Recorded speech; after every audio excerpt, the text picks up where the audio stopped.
So today we're going to do a little something different because I have the chance to go for a little jog with Imo Boddy.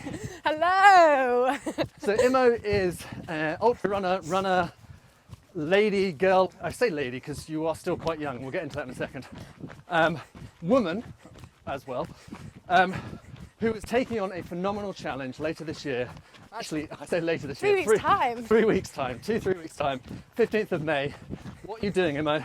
In fact, 3 weeks today, I will be attempting to become the fastest person to have run and summited the national 3 peaks. So Ben Nevis, Scafell and Snowdon. Yeah, running in between. Most people do it in 24 hours and try and drive in between, climbing the peaks, but I'm running in between. And then how long are you aiming to do it in? Can't disclose that, Max, but the current record is 7 days, 31 minutes. 7 days? Yeah. Okay. To run, what did you say the total mileage was? About 700 kilometres. Okay. Total So, elevation was? about 10,000 metres. Okay. That sounds like a lot. Okay, well, we're out for a little jog in Richmond Park. Let's get a rundown on everything. How has training gone? Training's been going well. I have done 2 simulation weeks. So simulation weeks are basically when you simulate the challenge. So elevation wise and kind of flat running wise, and then trying to get enough recovery time, food and hydration as well. I've done 2 of those, one being about 200 kilometres and one being about 280 kilometres. And then otherwise, yeah, mileage has been pretty high, but I've done a lot of sleeping and a lot of eating this year, so feeling good. I am glad you mentioned sleeping because sleeping is like, I've always referred to it as my superpower. Oh my God, the Holy Grail. Yeah, and I think it's one of those things that you don't quite realise just how important it is until you don't get enough of it. And Completely. then suddenly, like, you are wondering why you're fatigued or why you're, struggling with training and recovery. But mostly, loads of people's problems can be solved with more sleep. Oh my God, 1000%. I try, and I'm very lucky that I'm self-employed and I kind of work my own hours. But if I can, I try not to set an alarm in the morning. So I do naturally wake up at 6, 7 o'clock, but I also do naturally go to bed about 9, 10 o'clock. So yeah. This isn't your first foray into the ultra running space. It's not like you wake up and you're just like, hey, I'm going to go and run 3 peaks in under 7 days. What was the first thing you did? So I have always been super sporty, always loved sports. My first ever challenge was actually when I was 17, and I was inspired by a lady who came to do a talk at my school, and she did something called the Arch to Arc. When you run from London to Dover, swim the English Channel, and cycle from Calais to Paris. So that was kind of my stem of inspiration. I, at the time, was too young to do that, so ran a marathon, swam in Lake Windermere, 10 kilometres in Lake Windermere, and then cycled back. How old were you? Windermere, 17. Oh God. So yeah, it was like a giant Ironman. I then became a personal trainer and moved to London in 2021. Did my first kind of endurance running based challenge when I ran 7 marathons in 7 days. And then when I was 22, in 2022, I ran the length of the UK. You did joggle? Joggle. Joggle or le jog? Joggle, started in Jolly Groat, finished in Land's End, and yeah, ran 60k a day for 22 days. 60k a day for 22 days. Do you want me to give you some of my running anecdotes? So how old are you? Pretty poor. I'm 41. So when I started doing runs and events, you probably weren't even dreaming of doing your... That's actually a bit mad, isn't it? Yeah. You're nothing like that. You weren't around. You Yeah. couldn't even think about doing an arc to arch. Yeah. But yeah. So I'll tell you this little anecdote, which is quite funny. You might find it quite funny. So I don't know. I got into running, especially ultra running, because it made me feel more like me. It made me like appreciate what I can do and like my body, and I kind of fell in love with it. I fell in love with the challenge. It was hard. I enjoyed the difficulty of it. Used to play team sports, very solo. One year, this guy emails me. He says, I want to run from Land's End to London. Do you want to come do it with me? I was like, well, yeah, right, that sounds exciting. 5 days. I think it was like 60k a day. On the morning. Should we speed up? Yeah. No. On the first day, he ended up picking up like an injury and didn't quite finish the first day. The second day, we got about 10k in, and he was by the side of the road. Injury flared up, and I basically ended up running along the dual carriageway from wherever into Exeter on my own. It basically went to like a complete crap show, because when we're on the train down there, this was the first warning sign to me. I go, it's 60k a day, mate, are you ready for this? He goes, yeah, it's just 6 times 10k. And I was like, you don't understand ultra running. How do you feel about it? How do you feel? Well, ultimately the whole thing went to crap. I did 3 days with him. The last 2 days I was like, this has become a bit of a joke. And then at the time I was dating, this is a humble brag, I was dating Tempest from Gladiators. And when you're faced with the prospect of running in a storm with a guy who's crying and not finishing each day and going for dinner with Tempest, well, yeah, let's just say I succumbed to temptation, which is a bit lame of me to like. His parents were there, it was fine. But, His parents are there. but do you understand? But the whole point is that understanding ultra running, you know, is a bit different, because it's, people sometimes talk about 50 miles being 2 times a marathon, 100 miles 4 times a marathon. It's not. It's exponentially more. Yeah, I think in this day and age as well, everyone's really normalised it, and I think these distances are. I think that's what I always try and say.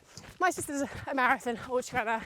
She's also got a very proper full-time job in comparison to me. But yeah, I think she always compares herself to me. She's like, she ran London on Sunday in 3:26 and got her PB, which is amazing and so fast and amazing. But she felt like elate about it, but also quite deflated.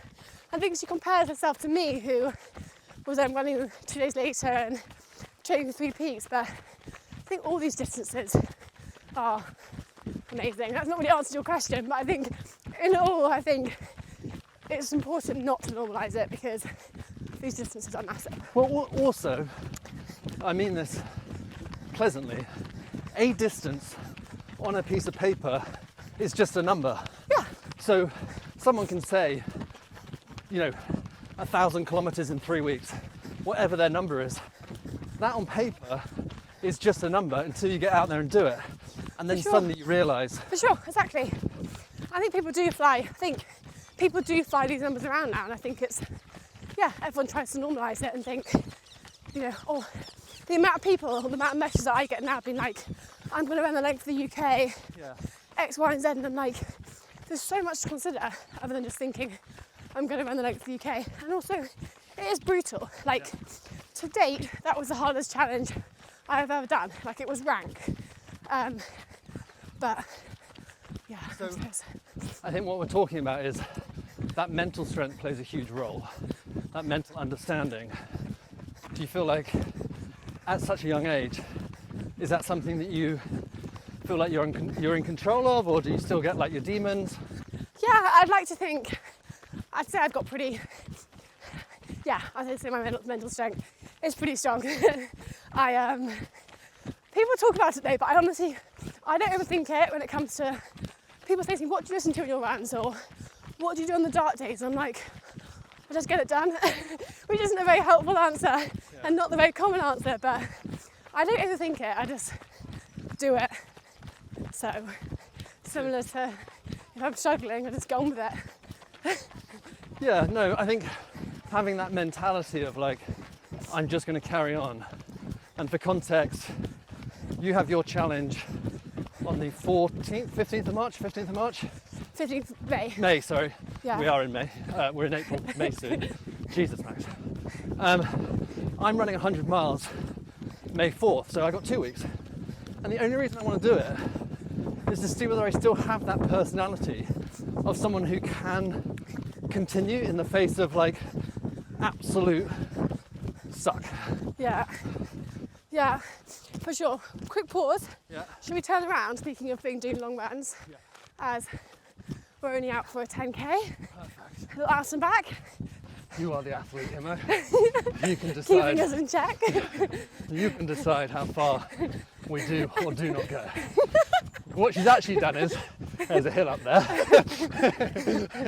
and we turned around at the bottom of it. So, yes, perfect timing. Okay, Anyway, back to those thoughts. yeah, so mental strength. Is that,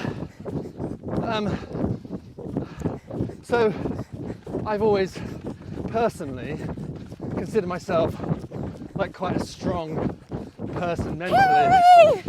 Hi, my love. Interlude. Okay, I'll message you. Hi, my love.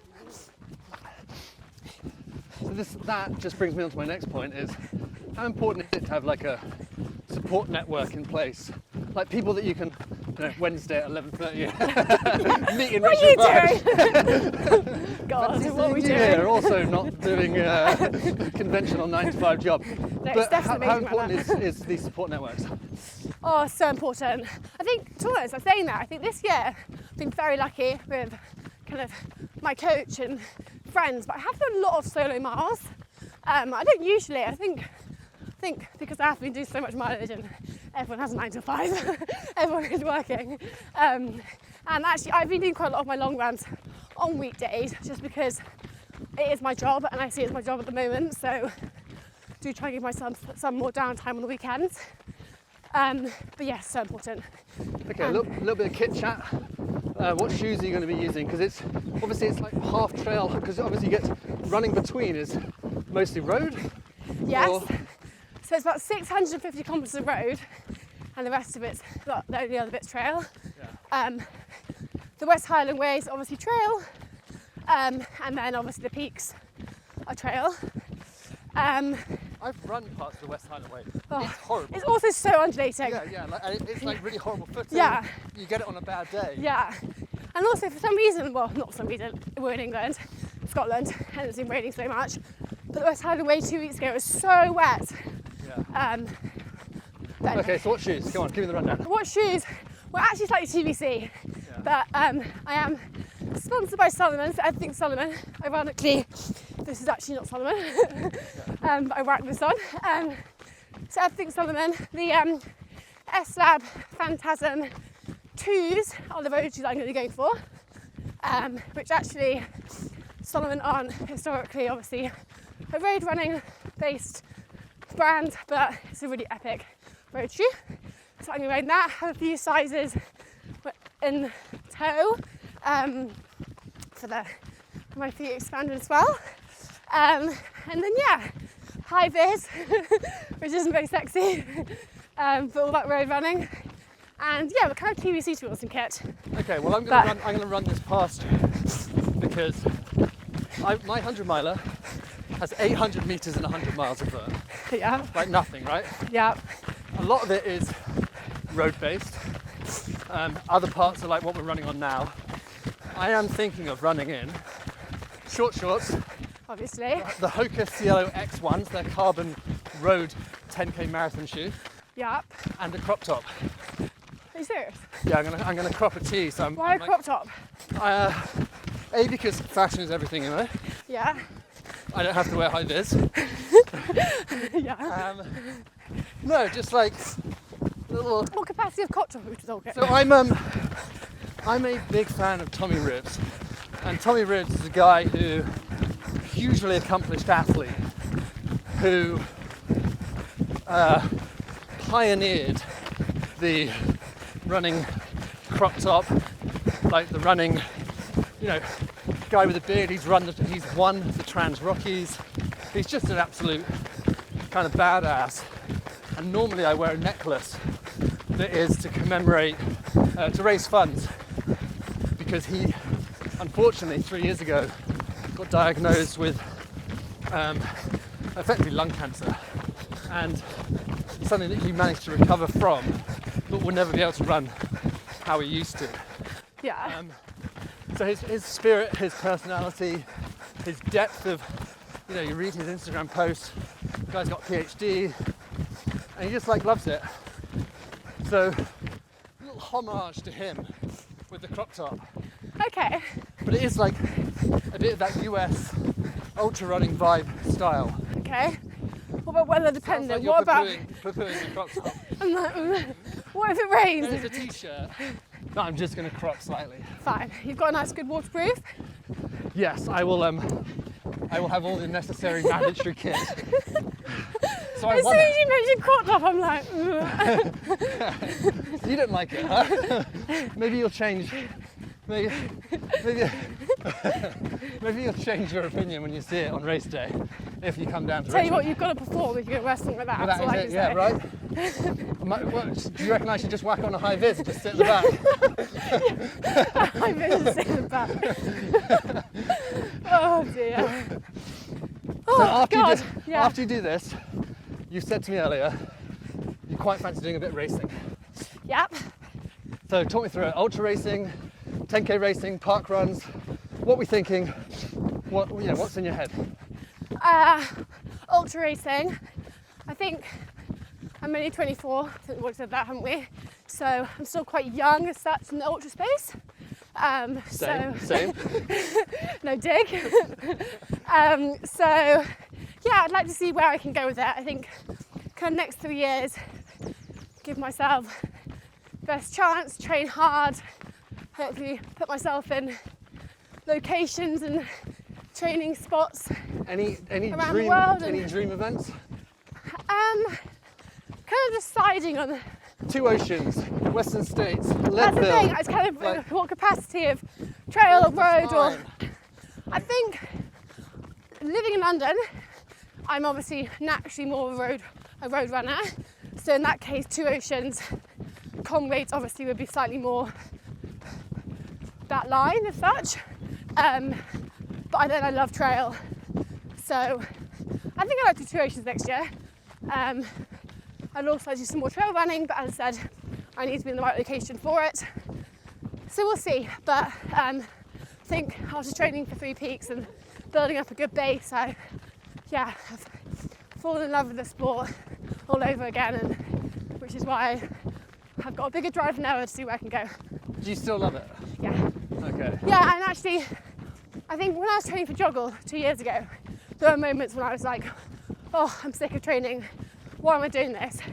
Apart from one day 2 weeks ago on the West Highland Way when it was absolutely chucking it down, I haven't felt once like, why the hell am I doing this? Yeah. The quite opposite. So That's good to hear, because it's been a very wet winter in the UK. yeah, exactly. It's been horrible. And it's like one of the reasons that I just haven't bothered running is I just haven't been going out and being like, oh, this is nice. Every time I go out, it's miserable. Yeah, I think, I mean, I've been very lucky with the complete opposite.